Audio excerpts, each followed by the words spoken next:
एक ऐसा इंसान जो 12 साल की एज में एक गेम बना के एक ऑनलाइन कंपनी को $500 में बेच दिया। मैं बात कर रहा हूँ इलॉन मस्क की, जो वर्ल्ड के टॉप 10 रिचेस्ट में से एक है।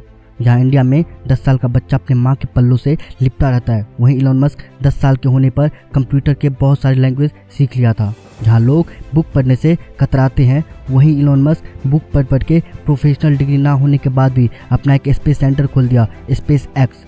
जहाँ इंडिया में स्टूडेंट किसी भी तरह अपने एग्ज़ाम को पास करना चाहता है, वहीं इलॉन मस्क अपने कॉलेज में 98% आने के बाद भी अपने टीचर से ये बोलता है कि सर एक बार मेरा कॉपी रीचेक कीजिए, शायद मेरा नंबर 100% आया होगा। एक बार की बात है जब इलॉन मस्क अमेरिका से रूस गए पुराने मिसाइल के पार्ट्स खरीदने। वो इसलिए कि वो पुराने मिसाइल के पार्ट्स से कुछ ऐसा बना सकते थे जो आज तक कोई नहीं बना पाया था। रॉकेट, सिर्फ स्पेस में जाने वाला रॉकेट नहीं, एक ऐसा रॉकेट जो धरती से स्पेस में जाए और स्पेस से वापस धरती पर लैंड कर जाए। ऐसा रॉकेट जो आज तक कोई साइंटिस्ट सोचा भी नहीं था। यदि गलती से सोच भी लिया होगा ना, तो उसके पास कोई आइडिया नहीं होगा कि इस काम को कैसे अंजाम देगा। जब इलॉन मस्क की मीटिंग रूस के कमेटी से हुआ तो ज़रूरत से ज़्यादा पैसे मांगने लगे वो, और उसका मजाक भी उड़ा गया ये बोल के कि तुम्हारे पास तो पैसे हैं नहीं और तुम आ गए रॉकेट खरीदने।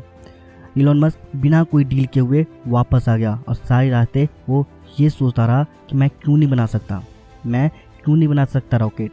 मैं रॉकेट बनाऊंगा, मैं एक ऐसा रॉकेट बनाऊंगा जो सबसे कम बजट में बनेगा और सबसे अच्छा रॉकेट बनेगा। बहुत सारे बुक पढ़ दिया रॉकेट और स्पेस की रिसर्च में, और अपना पहला प्रोजेक्ट स्टार्ट कर दिया। 2006 में जब उसने पहला रॉकेट लॉन्च किया तो 37 सेकंड के अंदर ही रॉकेट धरती पर गिरा।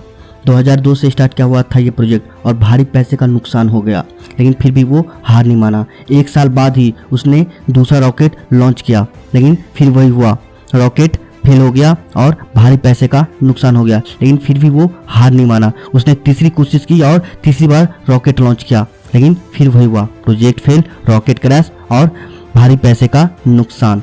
3 कोशिश लगातार करने के बाद अब उसके पास सिर्फ उतना ही पैसा बच गया था जिससे वो सिर्फ एक रॉकेट लॉन्च कर सकता था। इलॉन मस्क कभी भी हार नहीं माना था। उसने एक रॉकेट और लॉन्च करने का सोचा, बट उसके पास इतना पैसा था नहीं कि वो अच्छे इंजीनियर हायर कर सके, और घटिया इंजीनियर हायर करना उसे पसंद नहीं था। और आखिर में उसने डिसाइड कर लिया कि वो अपने प्रोजेक्ट का चीफ इंजीनियर खुद ही बनेगा। रॉकेट और स्पेस के प्रोफेशनल डिग्री ना होने के बाद भी अपने प्रोजेक्ट का चीफ इंजीनियर खुद ही बनकर रॉकेट लॉन्च किया, और इस बार कमाल हो गया। दुनिया का सबसे कम बजट वाला रॉकेट लॉन्च हो गया, और फिर देर किस बात की थी, नासा से भी प्रोजेक्ट मिल गया। यदि इलॉन मस्क वाला माइंडसेट हर बंदे का हो जाए ना, तो कोई बंदा ये नहीं बोलेगा कि मुझे जॉब नहीं मिल रहा या मैं जॉबलेस हूँ। जिंदगी में उतार चढ़ाव तो आना ही है, जिंदगी में उतार चढ़ाव तो आना ही है। एक बार सक्सेस तो एक बार फेल होना ही है, एक बार सक्सेस तो एक बार फेल होना ही है। जब फेल होके एक बार बैठ गए ना, तो सक्सेस होने का 90% चांस कम हो जाता है। 4 साल के बाद 2015 में एक ऐसा वक्त आया जो अभी तक हॉलीवुड फिल्मों में हुआ करता था। इलॉन मस्क ने एक ऐसा रॉकेट बना दिया जो अर्थ से उड़कर अर्थ के ऑर्बिट में जाए और सैटेलाइट छोड़ के वापस अर्थ पे लैंड कर जाए।